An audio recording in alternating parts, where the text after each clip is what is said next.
Quiet black CEO insulted as waiter at elite gala that night. He bought the ballroom. Hello everyone. Before we begin today's video, I need your help. We've noticed that the channel is losing traction, and subscribing is one of the best ways you can help us. It's quick, free, and allows us to continue bringing you great content. Your support means everything. Let's keep this channel growing collectively. Where are you watching from? Drop your city or country in the comments below. Thank you very much. Now let's get back to the story. Serve, don't stand. That's your place. The words cut through the string music like a whip. Gasps and giggles rippled across the white-draped tables under the chandelier-lit canopy. A blonde woman in a crimson gown leaned forward, her manicured fingers stabbing the air toward him, her voice dripping with entitlement. Around her, tuxedoed men and diamond-draped women threw their heads back in laughter, emboldened by the cruelty. At the center of the storm stood Elijah. His midnight blue tuxedo fit him like armor, his posture unshaken, his face calm but unreadable. A glass of red wine rested in his hand, steady, untouched by the insult hurled at him. He didn't blink. He didn't flinch. He simply looked at her, his silence sharper than any retort. The ballroom garden glittered with chandeliers strung from white arches, roses coiled up marble pillars, and crystal glasses caught the glow of candlelight. It was a world meant for the few who believed themselves untouchable. And in that world, they looked at Elijah and saw not a guest, but a servant. "Did you not hear me?" the woman snapped, louder this time, her necklace catching the light as she leaned closer. "I said serve. That suit doesn't hide who you are." A man at her table chuckled and waved his empty glass. "Yes, boy, top us up. That's what you're here for." The laughter thickened, filling the air like smoke. Waiters in black vests darted between tables, their eyes flickering toward Elijah but quickly away again, afraid to intervene. The humiliation wasn't whispered, it was celebrated. And still, he didn't move.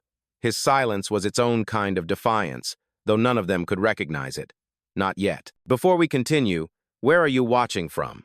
Drop your city or country in the comments below. And if you believe in dignity and justice, hit like and subscribe. These stories spark change, and we're glad you're here. Now, back to Elijah Grant. The violins played on, soft and unbothered, as if the music itself mocked the cruelty unfolding under its notes. Elijah's gaze drifted across the tables, past the sneers, past the pointing fingers, to the chandelier swaying gently overhead.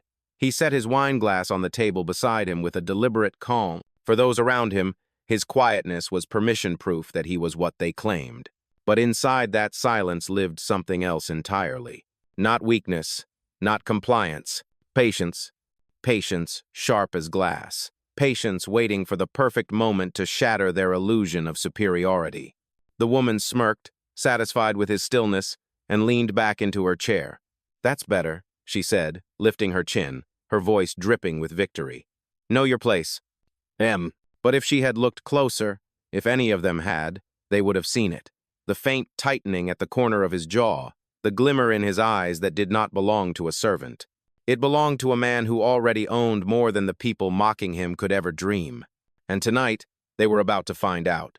The chandeliers above swayed gently in the evening breeze, each crystal catching the candlelight and scattering it across the lawn like shards of fire. Tables draped in white linen stretched across the garden, crowned with golden candelabras and glasses of champagne that shimmered as if in applause of the cruelty that had just been spoken. The orchestra in the corner played on, violins rising into the night air, indifferent to the ugliness happening among the so-called refined. Elijah stood near the head table, his figure tall and immovable against the glow of the lanterns. His navy tuxedo, tailored to precision, blended him into the crowd of men dressed the same, yet somehow he was singled out. Not for the cut of his suit, not for his silence, but for the shade of his skin. Guests leaned closer, whispers curling like smoke. He must be new staff. Strange, they let him just stand there. A woman in pearls clinked her glass and tilted it toward him. "Be useful, darling, a little more wine." She winked at her companion, who laughed so hard his chair rattled. Elijah didn't move. His hands clasped behind his back, his chin lifted slightly, as if carved from stone. He watched, listened, absorbed, never surrendering even a flicker of reaction. The restraint itself unsettled some, though they didn't yet understand why. A young man, tipsy with champagne, staggered closer and shoved a napkin into Elijah's hand. "Clean this up," he slurred, pointing at a spill near his chair. The table roared with laughter again, the sound bouncing beneath the glowing canopy. Still, Elijah remained quiet. His stillness was more than dignity. It was a mirror, reflecting their own ugliness back at them. Across the lawn, a real waiter froze mid-step, tray trembling slightly in his grip. His eyes met Elijah's, filled with silent apology, but fear anchored him where he stood. The hierarchy of the room was unshakable, or so they thought. Another guest, a man with a gold watch glinting under the lights, tapped the rim of his glass with his fork. "Funny, isn't it?" he said to his table mates. "No matter how they dress, they always end up serving." Laughter erupted again, this time joined by the clinking of forks on crystal, like an orchestra of mockery. And through it all, Elijah did not speak. He let their arrogance build, brick by brick, knowing that every insult was another stone in the wall they were trapping themselves behind. The violin swelled higher, masking his silence as strategy. He lifted his glass once more, not to drink, but to set it carefully on the nearest table. The gesture was simple, but it made several guests pause. There was something unsettling about the way he moved, deliberate, unhurried, as though he was the host, not a guest ridiculed. The woman in the crimson gown sneered again, mistaking silence for surrender. "See, he knows his place." But Elijah's stillness was not submission. It was patience sharpening into inevitability, and the night was far from over. A folded bill fluttered through the air like trash in the wind. It landed at Elijah's polished shoes with a mocking slap. "Earn it," slurred a man in a white tux, his cheeks flushed red from champagne. He leaned back in his chair, smirking at the circle of friends who erupted in laughter. "Isn't that what you're here for? Don't be shy, boy. Pick it up." The word boy rolled off his tongue with venom, coated in entitlement. A few tables away, someone clapped at the cruelty, as if the insult was a performance worth applauding. Elijah didn't move. His gaze shifted briefly to the bill, then back to the man, steady and unreadable. His silence pressed against the noise, making their mockery sound cheap. "Look at him," another guest chuckled, swirling her wine. "So obedient. Doesn't even talk back." The woman in crimson smirked wider, emboldened. "Maybe he's waiting for bigger tips. Shall we pass around a hat?" She plucked her diamond clutch from the table, pretending to hold it out. The crowd howled. Waiters carrying trays froze mid-step. Their eyes darted nervously, caught between professionalism and disgust. One of them, a young Latina with trembling hands, paused near the edge of the laughter. Her tray wobbled slightly as she whispered under her breath, "This isn't right." But the maitre d' stern and watchful gave her a sharp shake of the head, silencing her before she could say more. The cruelty piled higher. Another man pulled out a crisp $100 note and waved it in Elijah's face. "Here, polish my shoes. Extra for speed." He tossed the bill at Elijah's chest. It slid down the satin lapel of his tuxedo, falling quietly to the ground. Laughter thundered again. Crystal glasses clinked, forks tapped against plates in rhythm, turning mockery into music. A twisted orchestra of privilege. Through it all, Elijah remained still, his back straight, his eyes calm, his expression unbothered. The restraint wasn't weakness, it was weight. A presence they couldn't understand, because they had never seen dignity hold its ground without begging for validation. The blonde woman leaned forward, her voice cutting through the chaos. "That's all you'll ever be. No matter the suit, no matter the wine, you'll never belong in this circle." The words hung in the air, heavier than the bills at Elijah's feet, and yet his silence was louder still. For a moment, the laughter faltered. Something in his composure unsettled them. He wasn't shrinking, wasn't playing the role they'd written for him. He was standing in it, absorbing every insult, every jeer, like a man who had already decided their judgment was irrelevant. The orchestra played on, but the night had shifted. They thought they had humiliated him. What they didn't know was that each insult was a countdown, and the clock was ticking. The laughter rolled on, a chorus of crystal and cruelty, but Elijah stood rooted like a marble statue beneath the chandeliers.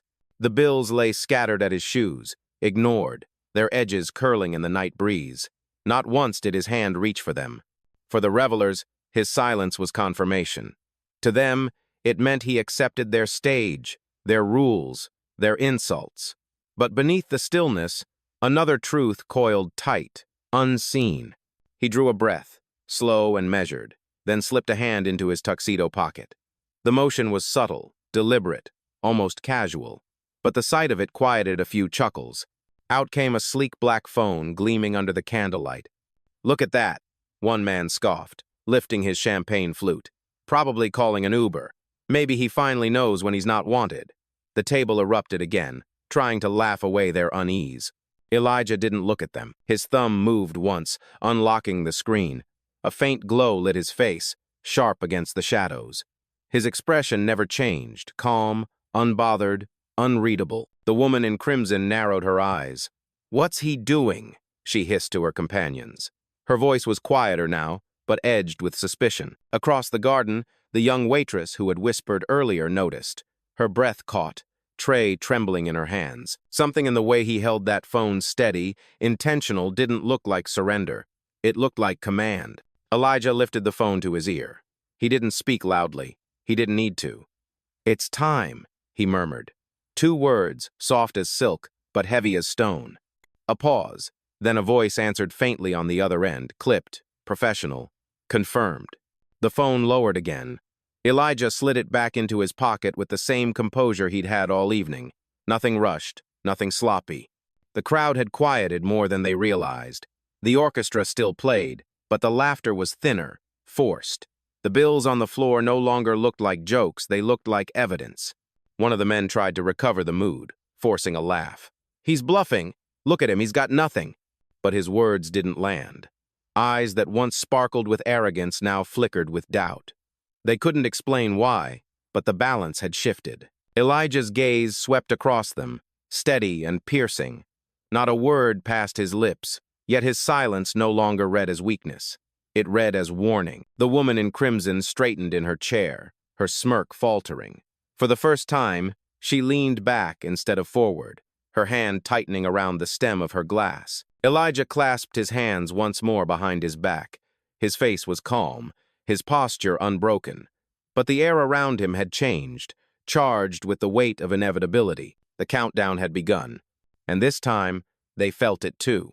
The garden buzz dimmed, though no one admitted why. Something about the man's composure had stripped the laughter of its edge.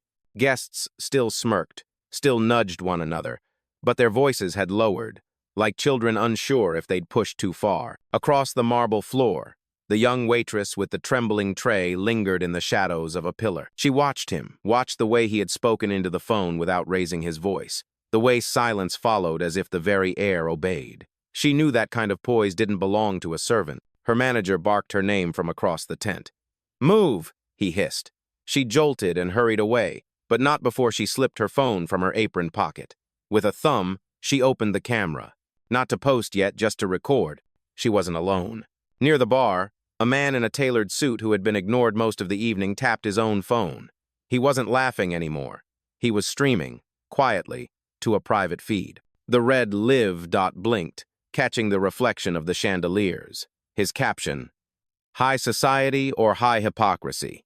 The camera caught Elijah in frame, statuesque, unmoved, every insult rolling off him like water against stone. Meanwhile, the crimson-dressed woman noticed the shift. She turned sharply, eyes narrowing at the phones raised like silent judges. "What are you doing?" she hissed. "This is private.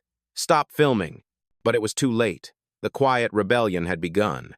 Guests from other tables leaned in, phones tilted, some pretending to check messages while they caught the scene. The mockery that had felt so powerful moments ago now echoed under the cold eye of lenses. Elijah hadn't asked for their cameras. He hadn't even acknowledged them. Yet his presence, calm and absolute, pulled witnesses toward him, compelled them to document what dignity under fire looked like. At one table, an older black couple sat stiffly. They had been silent all night, enduring the same atmosphere that had turned Elijah into a target. The husband whispered to his wife, "He's not what they think." She nodded, clutching her glass, her eyes wet but proud. The orchestra played softer now, violins trembling as if the strings themselves sensed the shift in tempo. The man who had tossed the first bill noticed the phones and sneered louder, desperate to recover control. "Record it all!" he jeered, lifting his glass. "Record the waiter too proud to work!" He laughed, but his voice cracked at the edges. Elijah didn't move. His stillness had become a spotlight. The room could not look away. The waitress pressed record harder, committing the moment to memory. She whispered, "They'll see. Everyone will see." And somewhere inside Elijah's silence, a quiet promise burned. They would. The champagne was flowing faster now, and with it came the loosened tongues of men too rich to fear consequences. A cluster of them leaned back in their gilded chairs, cigars glowing at their fingertips, eyes trained on Elijah as though he were their evening's entertainment. One of them, cheeks blotched crimson with drink, whistled sharply. "Hey, don't just stand there looking pretty. Grab us another bottle. Top shelf. You know the drill." His friends snickered. Another added, "Make it quick, or your tip disappears." He dangled a bill between two fingers, then let it fall deliberately into the ice bucket at his feet. The splash drew laughter, cruel and loud. The woman in the crimson gown smirked, lifting her phone not to record, but to snap a photo of Elijah. The flash went off, brazen and mocking. "Oh, this will be priceless," she purred. The waiter who thought he was a guest. Elijah's eyes flickered toward her, steady, unyielding. No anger, no shame, just the weight of a man measuring a debt soon to be collected. But the crowd mistook his silence again. One of the men pushed back his chair and staggered to his feet, glass in hand. He towered over Elijah, weaving slightly from drink. "What's the matter? Cat got your tongue?" he slurred. "Or maybe you don't speak unless spoken to?" He raised his glass, sloshing champagne over the rim. "To obedience." The toast was answered with a hollow cheer, though fewer glasses lifted this time. Some guests glanced uneasily toward the phone still recording. The cracks in their bravado were showing. A younger man, desperate to impress the older ones, shoved a chair forward with his foot. "Sit. Do something useful, shine my shoes while I eat." His words carried across the canopy, loud enough to hush even the violins. The older black couple stiffened. The wife's hand tightened on her husband's arm, fury burning in her eyes. But Elijah remained perfectly still, neither sitting nor speaking. His silence was heavier now, pressing into the space, making every insult echo longer than it should. The drunk man grew bolder. He jabbed a finger at Elijah's chest. "You think that suit makes you one of us? You'll never belong in this room." The words fell sharp, final, meant to cut deep. Laughter followed, but thinner, strained, as though the guests themselves were beginning to sense the balance slipping. Elijah's posture didn't change. His jawline caught the glow of the chandeliers, eyes steady, fixed not on the man before him, but on something far beyond. It was the look of a man already 10 moves ahead, already sealing their fate. The waitress recording from the corner clutched her phone tighter, her breath quickening. She could feel it. Something was coming, and though the guests couldn't yet name it, a tremor rippled through the air, subtle but undeniable. The night had tilted, their mockery was nearly spent, and Elijah hadn't even spoken a word. The music faltered. Not because the orchestra stopped, but because the cruelty grew too loud to ignore. Glasses clinked, voices rose, and the night that was meant to celebrate wealth and elegance had turned into a theater of mockery. At the center, Elijah stood like an unmoving pillar. The insults had circled him for what felt like hours, tips thrown at his feet, commands barked in his face, champagne splashed near his shoes. He had not spoken. He had not moved. His silence unnerved some, but it emboldened others who mistook it for weakness. The drunk man who had shoved a chair forward leaned closer now, his breath sour with liquor. He sneered, words slurring but sharp. "You hear me? You don't belong here. You'll never belong here. Men like you," he jabbed his finger hard against Elijah's chest, "were born to serve men like me." The words sliced through the air like a blade. For a heartbeat, the garden went still. The laughter that usually followed every insult stumbled, collapsed. Even the woman in crimson, who had smirked at every jibe, froze mid-sip. The orchestra played softer, violins trembling as though the strings themselves recoiled. The waitress recording in the corner gasped audibly, the sound cutting through the hush. Her phone shook in her hands, but she didn't lower it. The red recording light blinked, unblinking, immortalizing every syllable. The older black couple exchanged a look, pained and furious, the kind that carried generations of memory. The husband clenched his jaw. The wife whispered, "Lord, give him strength." The man who had spoken straightened, proud of his cruelty. He spread his arms wide as if to welcome applause. "Say it!" he barked, his voice cracking through the silence. "Admit it, that's all you'll ever be." But applause never came. Instead, an uneasy ripple coursed through the tables. Some guests shifted in their chairs, their eyes darting toward the phones still raised, toward the staff whispering at the edges. The intoxicated bravado of the evening had begun to sour. Still, Elijah did not respond. His silence was heavier than stone, sharper than steel. He looked at the man, looked through him with eyes that didn't flicker, didn't falter. It was not the gaze of a servant, it was the gaze of an owner. The woman in crimson finally exhaled, her voice a whisper only her table heard. "Why isn't he breaking?" The drunk man scoffed, mistaking the silence yet again. "Pathetic," he spat, retreating a step but trying to mask it with a laugh. But no one laughed with him. In the charged quiet, every insult spoken that night seemed to hang heavier, as though the air itself refused to carry their weight any longer. And though Elijah had still not uttered a word, everyone present felt it. Something was about to snap. Not in him, in them. The last insult still echoed in the night air, raw and jagged. The drunk man smirked, satisfied, though no laughter followed to crown his cruelty. The silence was heavier now, pressing against every glass, every plate, every trembling violin string. Elijah moved at last. It wasn't dramatic. No raised voice, no slammed fist, just a quiet reach into his jacket pocket, fingers curling around his phone once more. The motion was so measured, so precise, it felt choreographed. The woman in crimson leaned forward sharply, eyes narrowing. "What's he doing?" she whispered, though her voice cracked with unease. The crowd shifted, their chairs creaking as they leaned closer. The cameras held higher, red recording lights multiplying like tiny beacons. Elijah's thumb brushed the screen. A faint glow lit his face, reflecting in his steady eyes. He tapped once, twice, then lifted the phone to his ear. The garden held its breath. "Proceed," he said, his voice low, calm, unhurried. A pause. Then, through the phone, a voice answered crisp and professional. "Acknowledged. Executing now."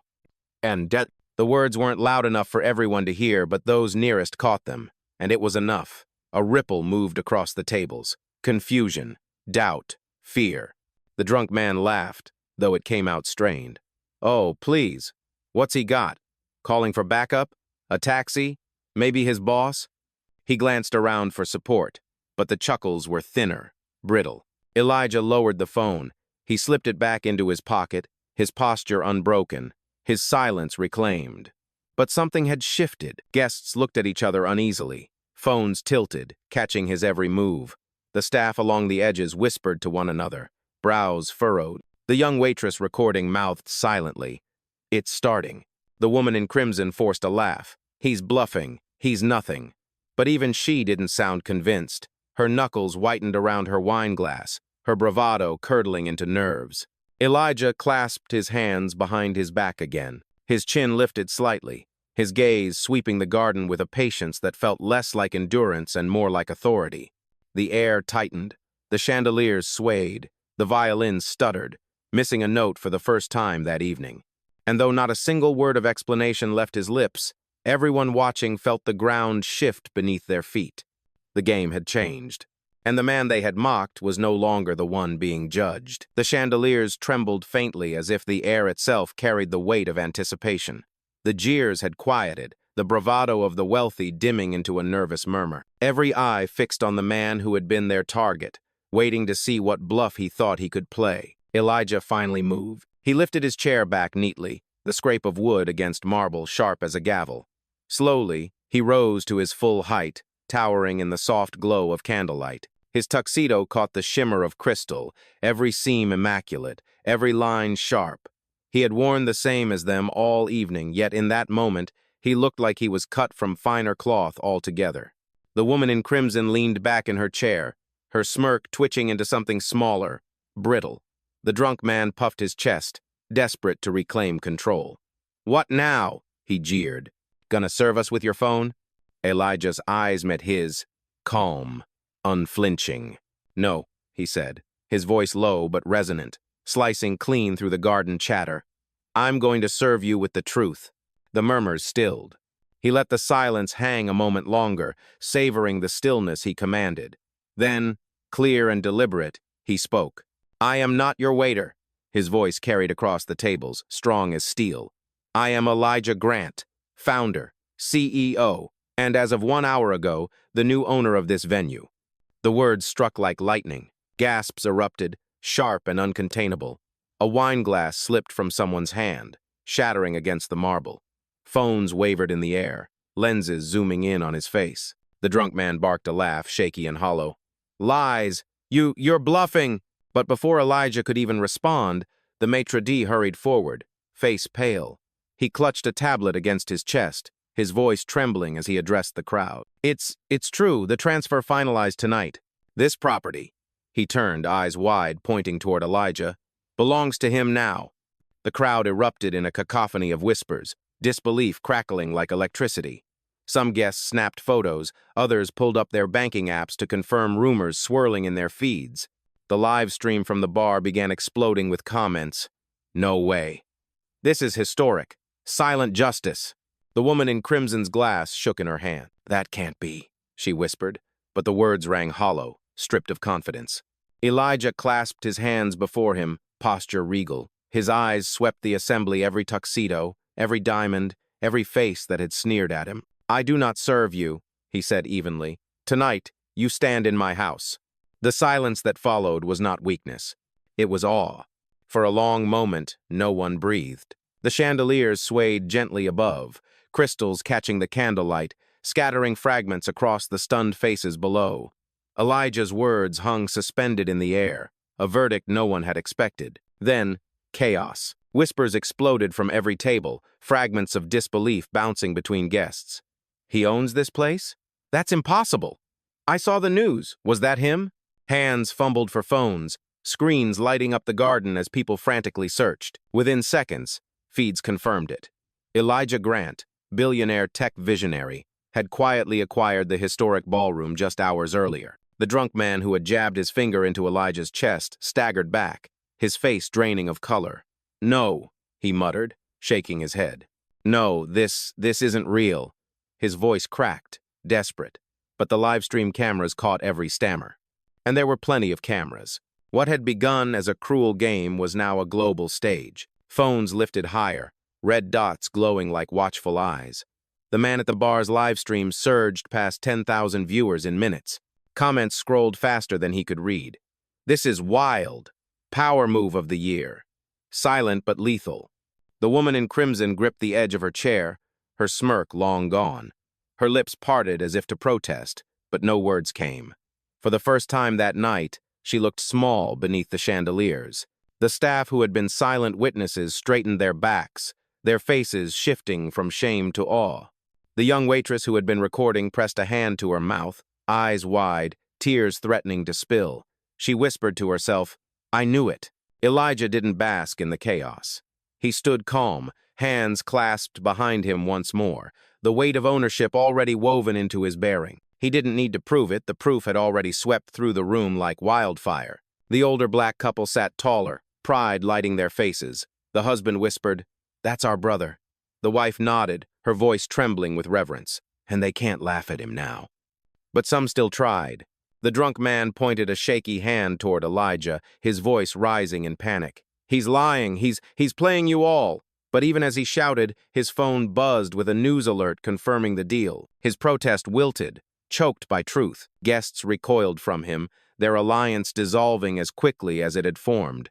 They no longer laughed at Elijah. They laughed at the fool who had mocked a man who now held the deed to the very floor beneath their feet. And Elijah? He hadn't raised his voice once. The orchestra faltered, then stopped entirely. Silence spread, thicker than before, no longer mocking but reverent. The only sounds were the buzzing of phones, the clicking of cameras, the murmurs of disbelief. The stage had turned. The hunter had become the spectacle, and in that silence, everyone waited for Elijah's next word. The ballroom had fallen into reverent silence. Phones hovered midair, recording lights blinking like a constellation of witnesses. Every guest leaned forward, waiting to see what the man they had mocked would do next. Elijah stepped forward, each stride deliberate against the marble floor. He stopped near the drunk man, who now clutched his chair as though it were a lifeline. Elijah didn't raise his voice, but every syllable carried with the authority of a gavel. This house has new rules, he said, rules rooted in respect. and those who cannot honor them will not step foot past these doors again. The drunk man's lips trembled. You can't— I can, Elijah cut in smoothly, his gaze sharp. And I will. He turned slightly, addressing the maitre d'. Effective immediately, revoke access for this guest and any who think dignity is optional. The maitre d' hesitated only a second before nodding briskly. Understood, sir. He gestured to nearby staff, who moved swiftly toward the man. Their uniforms, once ignored, now carried the weight of Elijah's authority. The man staggered back, sputtering. Wait, you can't do this to me. Do you know who I am? Elijah's eyes didn't waver. Yes, you're the man who forgot who I am. The crowd gasped, murmurs rising again. The guards at the edge of the event moved in, guiding the drunk man away despite his protests. The woman in crimson sat frozen, her diamonded hand trembling on her glass. Elijah turned his gaze across the tables, sweeping over every jeweled neckline, every polished cufflink. To the staff here, he said, his voice resonant. You are under my protection. You deserve dignity in every interaction. Anyone who mocks you mocks me. That will never be tolerated. Waiters paused mid-step, their eyes wide, backs straightening with a pride they had never been granted in this hall. The young waitress who had been recording pressed her free hand to her chest, overcome, her phone still rolling as tears glistened in her eyes. The crowd erupted not in laughter, but in applause. Some stood, clapping slowly at first, then faster, louder, until the marble floor trembled beneath it. The drunk man's protests faded as he was escorted through the curtains, his voice swallowed by the thunder of hands united in approval. Elijah didn't smile. He didn't bow. He simply nodded once, acknowledging the moment, his presence commanding enough to hold the room without theatrics. The judgment had been delivered, and it was final. The applause lingered like thunder rolling through a valley, echoing beneath the canopy of chandeliers and roses. But Elijah lifted a hand, just a subtle motion, and the sound ebbed to quiet, as if the very air obeyed him. Phones still hovered, red lights blinking, eyes still fixed on him. He stood in the center of the ballroom garden, the once mocked man now the axis of the evening. His voice carried calm and deliberate, every syllable sharpened by authority. Respect, he began, pausing so the word landed like a stone in still water. It isn't requested, it isn't begged for, it is required. Oh. A hush fell deeper. The woman in crimson lowered her gaze, her bravado shattered. The staff leaned closer, their faces bright with vindication. Guests shifted uncomfortably, aware that their laughter had already been immortalized on countless screens. Elijah reached for a glass of wine resting on the nearest table. Not the one thrown toward him, not one handed in mockery, but a fresh glass, untouched, pure. He lifted it slightly, his eyes sweeping the crowd. To those who understand dignity, he said, voice steady, you are welcome in my house. To those who don't, his gaze sharpened, pinning the remaining jeering faces in silence. This is your last night here. The words fell with finality, no need for embellishment. He sipped once, slow and deliberate, then set the glass down with quiet precision. The orchestra, uncertain but compelled, began to play again, this time a softer, reverent melody, as though the instruments themselves knew the night had turned. Elijah gave one last look across the garden, his expression unreadable yet unforgettable. Then he turned and walked toward the exit, his stride measured, unhurried, absolute. The crowd parted instinctively, forming a path. Phones tilted higher, capturing the image. A man once ridiculed now, leaving as the unquestioned master of the house. The young waitress followed him with her lens, whispering through tears. This is history.